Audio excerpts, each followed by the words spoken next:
Assalamualaikum warahmatullahi wabarakatuh.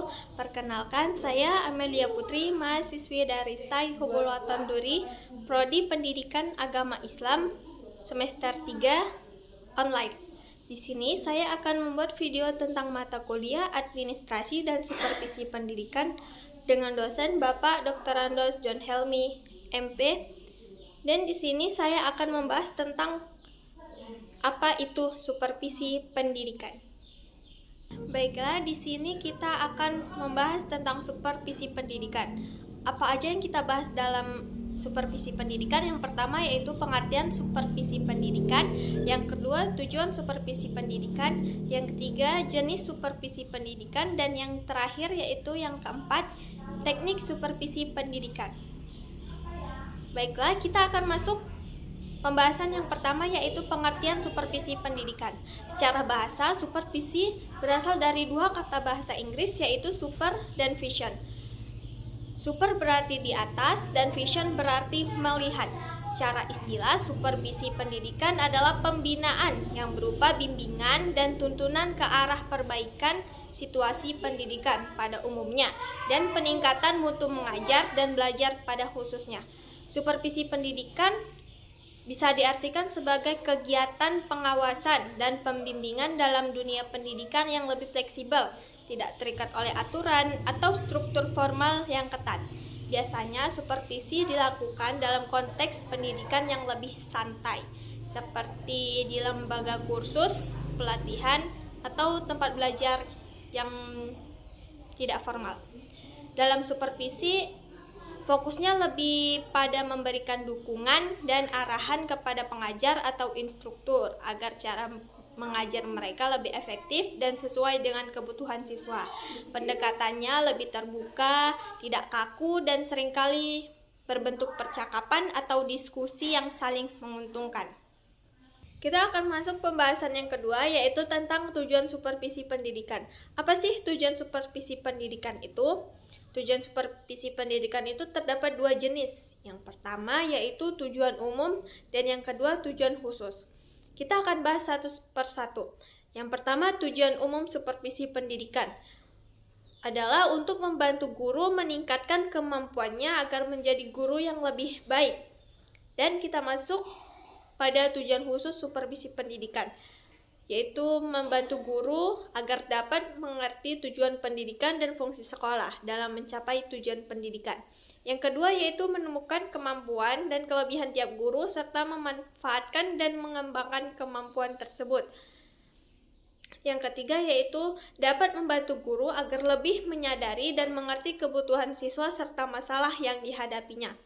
Yang keempat, dapat membantu guru meningkatkan kemampuan mengajar di depan kelas.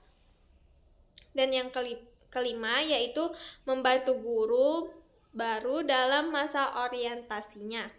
Dan yang keenam, melaksanakan kepemimpinan yang efektif dan dengan cara yang demokratis.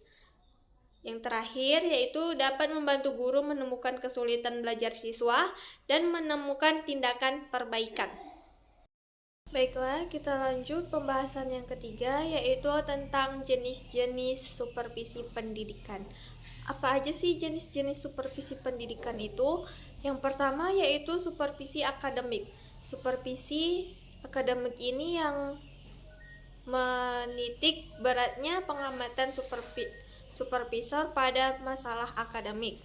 Supervisi akademik ini lebih fokus pada peningkatan kualitas pembelajaran dan proses akademik di sekolah atau di madrasah.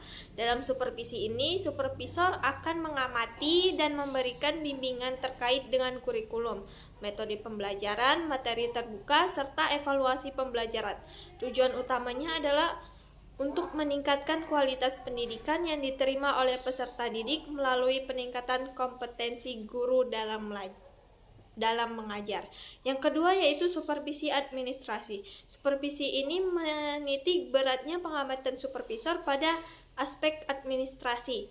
Pengawasan administrasi ini fokus pada aspek-aspek pengelolaan dan administrasi pendidikan seperti manajemen kelas, pengelolaan sumber daya pendidikan, serta pencatatan dan pelaporan kegiatan sekolah. Pengamatan dalam supervisi ini berkaitan dengan kelancaran tugas administrasi yang mendukung operasional pendidikan. Tujuannya adalah untuk pengawasan administrasi untuk memastikan bahwa segala proses administrasi berjalan dengan baik, efektif, dan sesuai dengan prosedur yang berlaku. Yang ketiga yaitu supervisi lembaga. Supervisi ini menitik pada beratnya pengamatan supervisor pada aspek yang berada di sentral madrasah. Lembaga pengawasan menitik beratkan pengamatan pada manajemen dan kinerja lembaga pendidikan secara keseluruhan, yang mencakup aspek kebijakan, struktur organisasi, fasilitas, dan budaya sekolah. Fokus utama pengawasan lembaga adalah untuk meningkatkan kualitas lembaga pendidikan dalam mendukung keberhasilan proses belajar mengajar, serta memastikan bahwa visi dan misi lembaga tercapai dengan baik. Jenis-jenis supervisi pendidikan ketiga ini saling melengkapi dan berperan penting dalam meningkatkan kualitas pendidikan secara menyeluruh. Baiklah, kita akan masuk pembahasan yang terakhir yaitu tentang teknik supervisi pendidikan. Apa aja sih teknik supervisi pendidikan ini? Teknik supervisi pendidikan terdapat dua jenis, yaitu teknik individu dan teknik kelompok. Kita akan bahas satu persatu. Yang pertama yaitu teknik individu. Apa aja sih teknik individu ini? Teknik individu ini termasuk perkunjungan kelas, observasi kelas, percakapan pribadi, penyeleksian berbagai sumber materi untuk mengajar, menilai diri sendiri. Selanjutnya kita bahas tentang teknik kelompok. Teknik kelompok apa aja sih yang harus dilakukan? Yang pertama yaitu pertemuan orientasi bagi guru baru.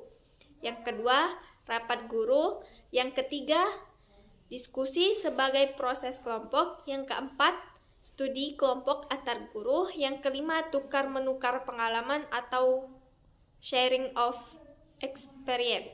Yang keenam yaitu seminar. Yang ketujuh, lokakarya. Yang kedelapan, simposium.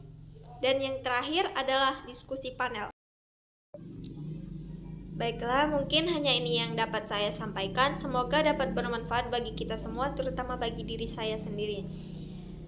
Jika ada kata-kata saya yang salah, saya Amelia Putri memohon maaf yang sebesar-besarnya. Saya akhiri. Assalamualaikum warahmatullahi wabarakatuh.